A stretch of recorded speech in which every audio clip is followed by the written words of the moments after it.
Again 25,000 ഇന്ന് ഹിറ്റായിരിക്കുകയാണ്. അപ്പോൾ gradually അടുത്ത ദിവസങ്ങളിൽ ബാങ്ക് നിഫ്റ്റി കൂടുതൽ, എന്നിട്ട് നമ്മുടെ മാർക്കറ്റ് എന്തുകൊണ്ട് കഴിഞ്ഞ 2 ആഴ്ച റാലി ചെയ്യുന്നില്ല എന്നാണ് നമ്മൾ കഴിഞ്ഞ വീഡിയോകളിലൊക്കെ സംസാരിച്ചത്. എന്നാൽ ഇന്ന് നമ്മുടെ RBI വരുന്നു, നേരെ 50 ബേസിസ് പോയിന്റ് ഒറ്റയടിക്ക് കുറയ്ക്കണം. കഴിഞ്ഞ മാസം ഫിനാൻസും ബാങ്കും കയറാൻ ചാൻസ് ഉണ്ട്. കഴിഞ്ഞ 6-7 മാസമായിട്ട് നമ്മൾ ഫിനാൻസ് തന്നെയാണ് പറഞ്ഞിരിക്കുന്നത്. എലോൺ മസ്ക് ട്രംപ് വേർപിരിഞ്ഞതോടുകൂടി ഈ സ്റ്റോക്കുകൾക്ക് നിഫ്റ്റി 25,000 എത്താനായിട്ട് ജൂൺ മാസം സ്കൂൾ തുറക്കേണ്ടി വന്നു എന്നുള്ളതാണ്. എഗെയിൻ 25,000 ഇന്ന് ഹിറ്റായിരിക്കുകയാണ്. വളരെയധികം സന്തോഷം. മാത്രമല്ല ഇതിന് പല കാരണങ്ങൾ ഇതിൻ്റെ ബിഹൈൻഡ് ഉണ്ട്. അതിനെക്കുറിച്ചാണ് നമുക്ക് ചർച്ച ചെയ്യാനുള്ളത്. ഫസ്റ്റ് തന്നെ RBIയുടെ ഇന്നത്തെ അനൗൺസ്മെൻ്റ് ആണ്. RBI ആക്ച്വലി നമ്മുടെ എക്കണോമി വളരെ നല്ല രീതിയിലാണ് നിൽക്കുന്നത്. ഇപ്പോൾ നമ്മുടെ മൈക്രോ എക്കണോമി അല്ലെങ്കിൽ മാക്രോ എക്കണോമി ഡാറ്റാസ് എല്ലാം ഏതൊരു രാജ്യം നിൽക്കുന്നതിനേക്കാൾ ഫാർ ബെറ്ററായിട്ടാണ് നമ്മുടെ രാജ്യം നിൽക്കുന്നത്, ഒരു വലിയ എക്കണോമീസിൻ്റെ ലിസ്റ്റ് എടുക്കുമ്പോൾ. അപ്പോൾ അവിടെ നമുക്ക് ഇൻഫ്ലേഷൻ കുറയുന്നു, മറ്റ് പല ഫാക്ടേഴ്സ് പോസിറ്റീവ് ആകുന്നു. എന്നിട്ട് നമ്മുടെ മാർക്കറ്റ് എന്തുകൊണ്ട് കഴിഞ്ഞ 2 ആഴ്ച റാലി ചെയ്യുന്നില്ല എന്നാണ് നമ്മൾ കഴിഞ്ഞ വീഡിയോകളിലൊക്കെ സംസാരിച്ചത്. എന്നാൽ ഇന്ന് നമ്മുടെ RBI വരുന്നു, നേരെ 50 ബേസിസ് പോയിൻറ്റ് ഒറ്റയടിക്ക് കുറയ്ക്കുകയാണ്. എനിക്ക് തോന്നുന്നു 3 വർഷം മുമ്പ് 4 വർഷം മുമ്പ് എന്തോ ആണ് ഇങ്ങനെ 50 ബേസിസ് പോയിൻറ്റ് കുറയ്ക്കുന്നത്. അതിനേക്കാളും ഇമ്പോർട്ടൻ്റ് ആയിട്ട് 1% ക്യാഷ് റിസർവ് റേഷ്യോ കുറയ്ക്കുന്നത്. 4% നിന്ന് എനിക്ക് തോന്നുന്നു 3% എന്തോ ക്യാഷ് റിസർവ് റേഷ്യോ കുറയ്ക്കുകയാണ്. അത്രയും പൈസ ഒറ്റയടിക്ക് കുറയ്ക്കുകയല്ല ചെയ്യുന്നത്, ഗ്രാജുവലി കുറയ്ക്കും എന്നാണ് പറഞ്ഞത്. അങ്ങനെ കുറയ്ക്കുമ്പോൾ നമ്മുടെ എക്കണോമിയിലോട്ട് അല്ലെങ്കിൽ ബാങ്കിങ് സിസ്റ്റത്തിലോട്ട് ഏകദേശം 2 ലക്ഷം കോടി രൂപയിലധികം ഇൻഫ്ലോ ബാങ്കുകളിലോട്ട് വരികയാണ്. അപ്പോൾ പല ബാങ്കിങ് സിസ്റ്റം നേരിടുന്ന ഏറ്റവും വലിയ പ്രശ്നം എന്താ? ലിക്വിഡിറ്റിയാണ്. മാർക്കറ്റ് എത്ര നല്ല അവസ്ഥയിലാണെങ്കിലും അല്ലെങ്കിൽ എത്ര നല്ല അവസ്ഥയിലാണ് നിലനിൽക്കുന്നതെങ്കിലും ലിക്വിഡിറ്റി ഇല്ലാതെ നമുക്ക് മാർക്കറ്റിൽ റാലീസ് സംഭവിക്കില്ല, അല്ലെങ്കിൽ നമ്മുടെ എക്കണോമി ഗ്രോ ചെയ്യില്ല. അപ്പോൾ ലിക്വിഡിറ്റി പ്രൊവൈഡ് ചെയ്യുക എന്നുള്ളതാണ് RBI ഇപ്പോൾ എയിം ചെയ്തിരിക്കുന്നത്. പെട്ടെന്ന് 50 ബേസിസ് പോയിൻറ്റ് കുറയ്ക്കുമ്പോൾ നമ്മുടെ ഡോളർ വിനിമയ നിരക്കിൽ നമുക്ക് വലിയ വ്യത്യാസങ്ങൾ വരും. നമ്മുടെ കറൻസി കുറച്ചുകൂടി കരുത്താർജിക്കും. അങ്ങനെ നമ്മൾ പറയും ഓക്കെ നമ്മുടെ കറൻസി കരുത്താർജിക്കുന്നത് നമുക്ക് നല്ലതല്ലേ എന്ന് പറയായിരിക്കും. പക്ഷേ നമ്മൾ കൂടുതൽ എക്സ്പോർട്ട് ചെയ്യുന്ന ഒരു രാജ്യമായതുകൊണ്ട് നമ്മുടെ കറൻസി ഭയങ്കരമായിട്ട് കരുത്താർജിക്കുന്നത് നമുക്ക് അത്രയും നല്ലതല്ല. ഒരു ബാലൻസ്ഡായിട്ട് നിൽക്കണം. അപ്പോൾ നമ്മുടെ എക്കണോമി ഓവറായിട്ട് കരുത്താർജിക്കാതിരിക്കാൻ വേണ്ടിയിട്ടാണ് ലിക്വിഡിറ്റി കൂട്ടിക്കൊടുത്തിരിക്കുന്നത്. ഇതൊരു ബാലൻസ്ഡ് ന്യൂട്രൽ പൊസിഷനിലോട്ട് RBI ഡിസിഷൻ എടുത്തു. ഇത് കേൾക്കുന്ന പുതിയ ആൾക്കാർ അല്ലെങ്കിൽ ഇതിനെക്കുറിച്ച് വലിയ ധാരണയില്ലാത്ത ആൾക്കാർ മനസ്സിലാക്കേണ്ടത്, ലിക്വിഡിറ്റി എന്ന വാക്കുകൊണ്ട് മനസ്സിലാക്കേണ്ടത് എളുപ്പത്തിൽ ലോൺ കിട്ടും. കറൻലി ഉള്ള ലോൺസിൻ്റെ EMI കുറയും, ഇൻട്രസ്റ്റ് റേറ്റ് കുറയും. ഇതൊക്കെ കൊണ്ട് ആൾക്കാർക്ക് കൂടുതൽ പൈസ മാർക്കറ്റിൽ സ്പെൻഡ് ചെയ്യാൻ പറ്റും, കൂടുതൽ കച്ചവടങ്ങൾ നടക്കും, ബിസിനസ്സുകൾ വളരും. ഇതാണ് നമ്മളിതുകൊണ്ട് ഈ ലിക്വിഡിറ്റി എന്നുള്ള വാക്കുകൊണ്ട് മനസ്സിലാക്കേണ്ടത്. അപ്പോൾ ലിക്വിഡിറ്റി കൂടിക്കഴിഞ്ഞാൽ എന്താ പ്രശ്നം? ഇൻഫ്ലേഷൻ വരും, പണപ്പെരുപ്പം വരും. അപ്പോൾ പണപ്പെരുപ്പം കുറയുന്നൊരു സമയത്താണ് നമുക്ക് എന്ത് ചെയ്യാൻ പറ്റുക? ലിക്വിഡിറ്റി പമ്പ് ചെയ്യാൻ പറ്റുക. അപ്പോൾ പണപ്പെരുപ്പം ഓവറായിട്ട് കുറഞ്ഞു കഴിഞ്ഞാൽ അതൊരു എക്കണോമി വളരാതിരിക്കാനുള്ള കാരണം. അപ്പോൾ നമുക്കിപ്പോൾ ഇൻഫ്ലേഷൻ വളരെ കുറവാണ്, എനിക്ക് തോന്നുന്നു 3.2 ഒക്കെയാണ് പറയുന്നത്. അപ്പോൾ നല്ല മൺസൂൺ കിട്ടി, പച്ചക്കറി കോർ ഇൻഫ്ലേഷനും കുറയുന്നുണ്ട്. പച്ചക്കറിയുടെ ഇൻഫ്ലേഷനായിരുന്നു നമുക്ക് ഏറ്റവും കൂടുതലുണ്ടായിരുന്നത്, അത് ഭാവിയിൽ ഇനി കുറഞ്ഞു വരും ഈ വർഷം എന്നാണ് പറയുന്നത്. അപ്പോൾ നമ്മളൊരു കോർ ഇൻഫ്ലേഷൻ കുറഞ്ഞത് എന്നുള്ളത് കൊണ്ട് തന്നെ ഇത്രയും മണി നമ്മുടെ മാർക്കറ്റിലോട്ട് പമ്പ് ചെയ്തു എന്നുള്ളതാണ്. ജനുവരി മുതൽ RBI എടുത്തു പറഞ്ഞൊരു കാര്യമുണ്ടെന്ന് എത്ര ആൾക്കാരെ ശ്രദ്ധിച്ചു എന്ന് എനിക്കറിയില്ല. 9 ലക്ഷം കോടി രൂപയാണ് RBI ജനുവരി മുതലുള്ളൊരു സമയത്ത് നമ്മുടെ മാർക്കറ്റിലോട്ട് ലിക്വിഡിറ്റിക്ക് വേണ്ടി പമ്പ് ചെയ്ത്. നമ്മൾ കഴിഞ്ഞ വർഷം RBIയുടെ പല മീറ്റിങ്ങുകളിലും നമ്മൾ പറഞ്ഞുകൊണ്ടിരുന്ന ഡെപ്പോസിറ്റ് റേറ്റ് ഭയങ്കരമായിട്ട് കുറയുന്നു, ആളുകൾ ഡെപ്പോസിറ്റ് ചെയ്യുന്നില്ല, ബാങ്കുകളെല്ലാം ലിക്വിഡിറ്റിക്ക് വേണ്ടി പ്രോബ്ലം ഉണ്ട് എന്ന് നമ്മളിങ്ങനെ റെഗുലറായിട്ട് സംസാരിക്കുന്നതായിരുന്നു. എന്നാൽ ഈ സമയത്ത് നമ്മൾ നോക്കിക്കഴിഞ്ഞാൽ നമുക്ക് ലോൺ വേണമെന്ന് ചോദിച്ചിട്ട് വരുന്ന ഫോൺ കോളുകളുടെ എണ്ണം കൂടുതൽ. ഈ പോഡ്കാസ്റ്റ് കേൾക്കുന്ന എല്ലാവരും ഒന്ന് കമൻറ്റ് ചെയ്യൂ, നിങ്ങൾക്ക് കഴിഞ്ഞ 2 മാസമായിട്ട് അല്ലെങ്കിൽ 1 മാസമായിട്ട് ലോൺ വേണോ എന്ന് ചോദിച്ചിട്ട് ഒത്തിരി ഫോൺ കോളുകൾ വരുന്നതായിട്ട് നിങ്ങൾ ശ്രദ്ധിച്ചിട്ടുണ്ടാവും. ഒരു 3 മാസം മുമ്പത്തെ കണക്കുമായിട്ട് മാറ്റി നോക്കുമ്പോൾ 3 മാസം മുമ്പ് എനിക്ക് ആകെ വന്നുകൊണ്ടിരുന്ന HDFCയുടെ മാത്രം കോളാണ്. എന്നാൽ ഇപ്പം അങ്ങനെയല്ല, HDFCന്ന്, യെസ് ബാങ്കിൽ നിന്ന് വരുന്നുണ്ട്, IDFC ഫസ്റ്റ് ബാങ്കിൽ നിന്നൊക്കെ ഇത്രയും ബാങ്കുകളുടെ കോള് വരുന്നു എന്ന് പറഞ്ഞു കഴിഞ്ഞാൽ ഈ ബാങ്കുകൾക്കെല്ലാം കൂടുതൽ ലോൺ കൊടുക്കാൻ ഇൻട്രസ്റ്റഡ് ആണ് എന്നുള്ളതാണ്. ഇപ്പോൾ നമ്മൾ പുതിയ ലോൺസിന് വേണ്ടി പോയി കഴിഞ്ഞാൽ വളരെ പെട്ടെന്ന് ബാങ്കുകൾ നമ്മുടെ സിബിലൊക്കെ കറക്റ്റ് ആണെങ്കിൽ വളരെ പെട്ടെന്ന് തന്നെ അത് പ്രോസസ്സ് ചെയ്ത് തരും എന്നുള്ളതാണ്. അപ്പോൾ ലിക്വിഡിറ്റി മാക്സിമം നമ്മുടെ മാർക്കറ്റിൽ വരുന്നത് ഗ്രാജ്വലി നമ്മുടെ സ്റ്റോക്ക് മാർക്കറ്റിന് നല്ലതാണ്. ഈ ഒരു അതായത് ഈ RBI 50 ബേസിസ് പോയിന്റ് കുറയ്ക്കും എന്ന് മാർക്കറ്റ് എക്സ്പെക്ട് ചെയ്തിരുന്നു.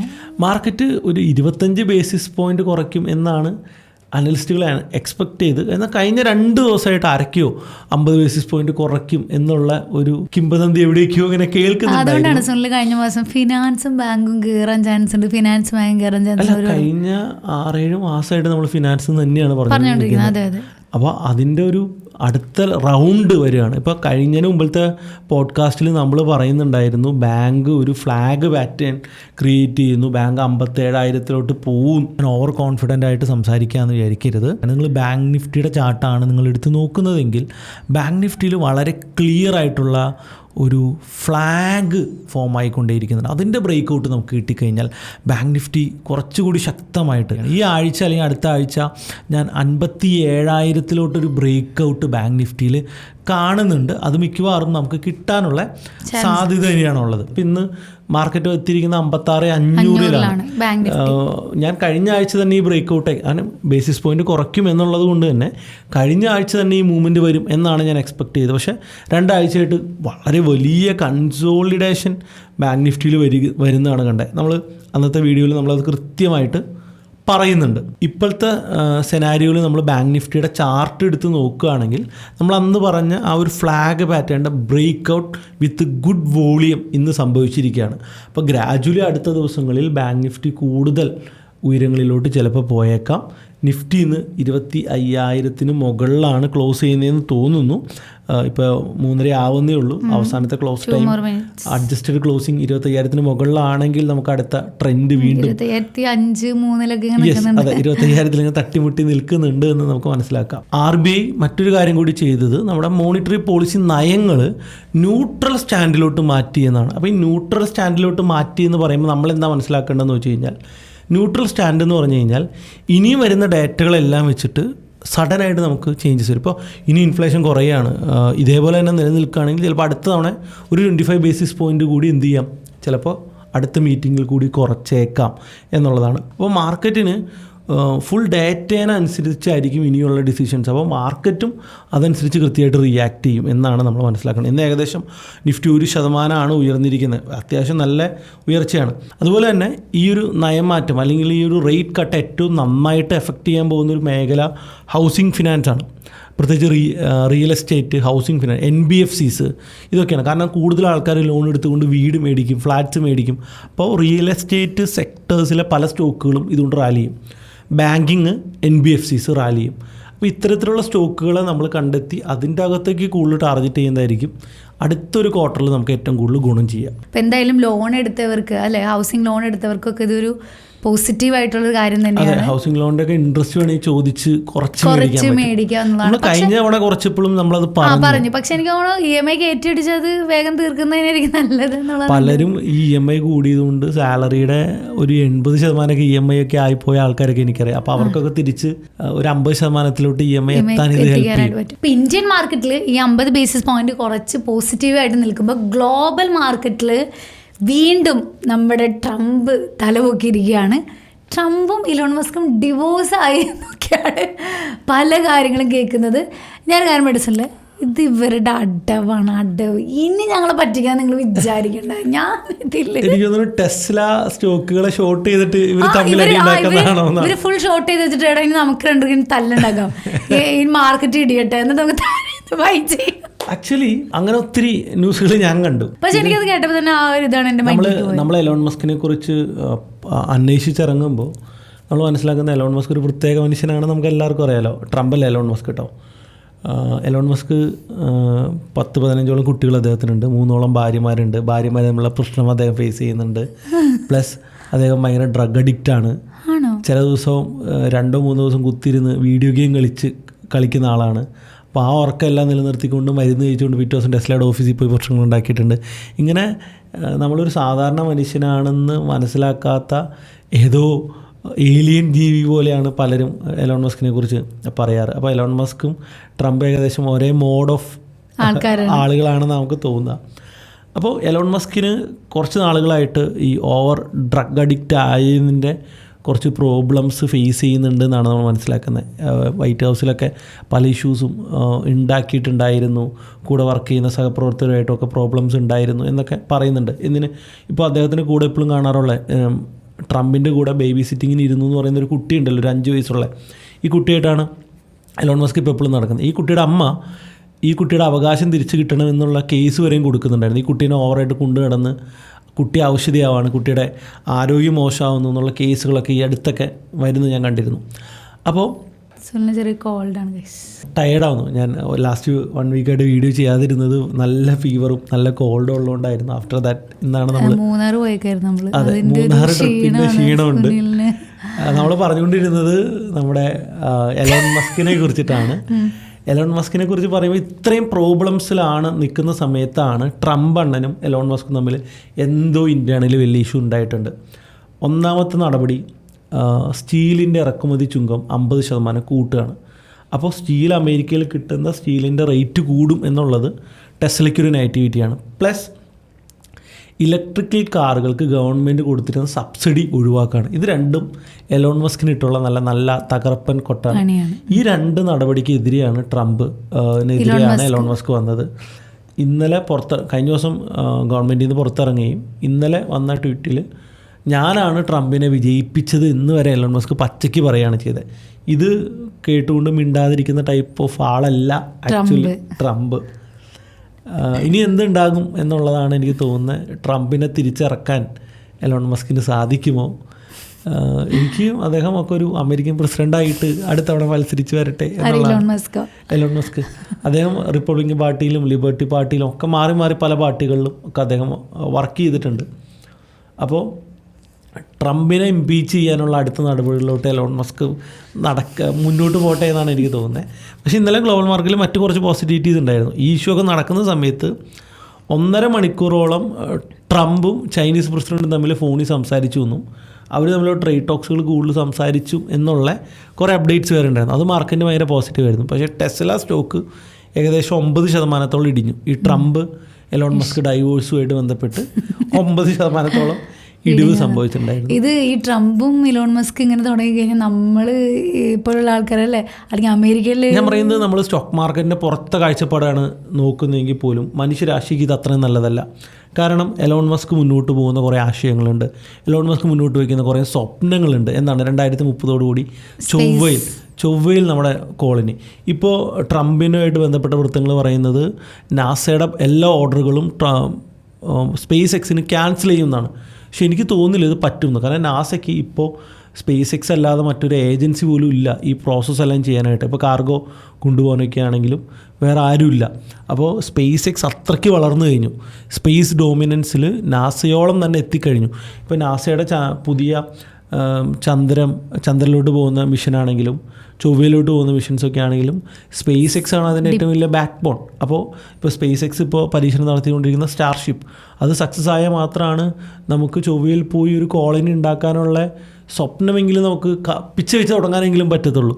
ഭൂഖണ്ഡാന്തര യാത്രകൾ നടത്താൻ പോകുന്ന മനുഷ്യരാശിക്ക് എലോൺ മസ്കിനെ പോലുള്ള ആ ഒരു ഫുൾ പൊട്ടൻഷ്യലായിട്ടുള്ളൊരു ഡ്രീമർ ഉണ്ടായേ പറ്റുള്ളൂ. അപ്പോൾ അദ്ദേഹത്തിനെ പുറകിൽ നിന്ന് അടിക്കാൻ ട്രംപ് തുടങ്ങിക്കഴിഞ്ഞാൽ അദ്ദേഹത്തിൻ്റെ പല സ്വപ്നങ്ങളും അദ്ദേഹത്തിന് എക്സിക്യൂട്ട് ചെയ്യാനായിട്ട് പറ്റത്തില്ല. കാരണം അദ്ദേഹത്തിന് നല്ല ഗവൺമെൻറ് സപ്പോർട്ട് ഉണ്ടായേ പറ്റത്തുള്ളൂ. അല്ല, കുറച്ചാളെയും ഇവർ ഇതൊക്കെ പറഞ്ഞിട്ട് നമ്മൾ തോളെ കഴിയിട്ടിട്ട് ഞങ്ങൾ നമ്മൾ വഴക്കൊക്കെ തീർന്നു. നമുക്ക് നോക്കാം, എനിക്കറിയില്ല. പക്ഷേ കറണ്ട് സിറ്റുവേഷൻസ് ഈസ് ഒട്ടും നല്ലതല്ല. സ്റ്റോക്ക് മാർക്കറ്റ് വ്യൂവിൽ മാത്രമല്ല കേട്ടോ പറയുന്നത്, ഓവറോൾ വ്യൂവിലാണ് ഞാൻ പറയുന്നത്. പക്ഷേ ഞാൻ ഇത് ഈ മറ്റേ ജഗതി പുലിവേൽക്കാരൻ്റെ മോതിരം ഇട്ടിട്ട് നമുക്ക് കല്യാണം നടത്താന്ന് പറയും, പിന്നെ എന്തെങ്കിലും ഇഷ്യൂ വരും മോതിരം റൈറ്റ്. അപ്പോൾ ഇതാണ് യു എസിൽ നടക്കുന്നത്. യു എസിൽ അവസാന വട്ടം എലോൺ മസ്ക് മാത്രം വിചാരിച്ചതുകൊണ്ടാണ് ട്രംപ് വിജയിച്ച് കയറിയത്.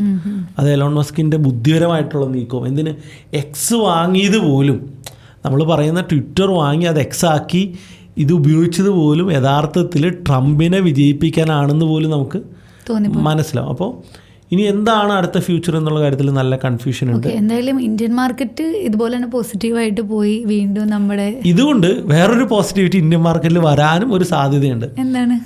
അതായത് അതിനകത്ത് രസകരമായിട്ടുള്ള സ്റ്റോറി എന്താണെന്ന് വെച്ച് കഴിഞ്ഞാൽ നമുക്ക് എല്ലാവർക്കും അറിയാം അദാനി ഇഷ്യൂ. അദാനിയിലേക്കെതിരെ അമേരിക്കയിൽ ഒരു വലിയ കേസ് നടക്കുന്നുണ്ട്. ഇത് ഒതുക്കി തീർക്കാനായിട്ടാണ് പല ഇഷ്യൂസിലും മോദി ട്രംപിനോടും സൈലൻ്റ് ആകുന്നത് എന്നുള്ളൊരു ഒബ്സർവേഷൻ എനിക്കുണ്ട്. ഇപ്പോൾ ഇന്ത്യ പാകിസ്ഥാൻ ഇഷ്യൂ സോൾവ് ചെയ്ത് കൊടുത്തത് ട്രംപാണെന്ന് ഇന്നുകൂടി ട്രംപ് റിപ്പീറ്റ് ചെയ്യാണ്. മോദിക്ക് ഇത് പരസ്യമായിട്ട് നിഷേധിക്കാൻ പോലും പറ്റുന്നില്ല എന്ന് നമ്മൾ മനസ്സിലാക്കണം. അപ്പോൾ അതുകൊണ്ട് കോൺഗ്രസ്സൊക്കെ മോദിനെ നല്ല രീതിയിൽ ട്രോളുന്നുണ്ട്. അപ്പോൾ യുദ്ധത്തിൻ്റെ സമയത്തുണ്ടായ ആ ഒരു വലിയ ഇമേജിന് ട്രംപ് ഒരു ചെറിയ കോട്ടം വരുത്തിയിട്ടുണ്ട്. പക്ഷേ മോദി എന്തുകൊണ്ട് പരസ്യമായിട്ട് പറഞ്ഞില്ല? പല കേസിലും മോദിനെ വാർത്താ സമ്മേളനത്തിൽ അമേരിക്കയിൽ ചെന്നപ്പോൾ വാർത്താ സമ്മേളനത്തിന് പരസ്യമായിട്ട് എല്ലാവരുടെ മുമ്പിൽ എഴുതി കളിയാക്കി വിടുന്നൊരു സിറ്റുവേഷൻ വരെ നമ്മൾ കണ്ടു അല്ലേ. എന്നിട്ട് പോലും പലതിനും മോദി കണ്ണടച്ച് ചെയ്യാനുള്ള കാരണം അദാനിയുടെ ഇഷ്യൂ ഒതുക്കി തീർക്കണം എന്നുള്ളത് കൊണ്ടാണ്, അല്ലെങ്കിൽ അദാനിയുടെ തല ട്രംപിൻ്റെ കക്ഷത്തിലാണ് എന്നുള്ളത് കൊണ്ടാണ് സൈലൻ്റ് ആവുന്നതെന്ന് എനിക്ക് തോന്നുന്നുണ്ട്. അപ്പോൾ ഈ ഒരു ഇഷ്യൂ ഉള്ളത് കൊണ്ട് എലോൺ മസ്കിന് വേണ്ടി ഇന്ത്യയിൽ വലിയ ഓപ്പറേഷൻസ് ട്രംപ് പ്ലാൻ ചെയ്യുന്നുണ്ടായിരുന്നു. സ്പേസ് എക്സ് ആണെങ്കിലും ടെസ്ല ആണെങ്കിലും ഇന്ത്യയിലോട്ടുള്ള എൻട്രി ഒരുവിധമൊക്കെ സെറ്റായിരുന്നു. ഇത് രണ്ടും ഇന്ത്യയിലെ റിലയൻസും എയർടെല്ലും ഇലക്ട്രിക്കലിൽ മഹീന്ദ്രയ്ക്കും അതുപോലെ തന്നെ ടാറ്റ മോട്ടോഴ്സിനും ഒക്കെ നെഗറ്റിവിറ്റി ഉണ്ടാക്കുന്നുണ്ടായിരുന്നു. എലോൺ മസ്ക് ട്രംപ് വേർപിരിഞ്ഞതോടുകൂടി ഈ സ്റ്റോക്കുകൾക്ക് ഒരു ഉയർത്തെഴുന്നേൽപ്പ് ചിലപ്പോൾ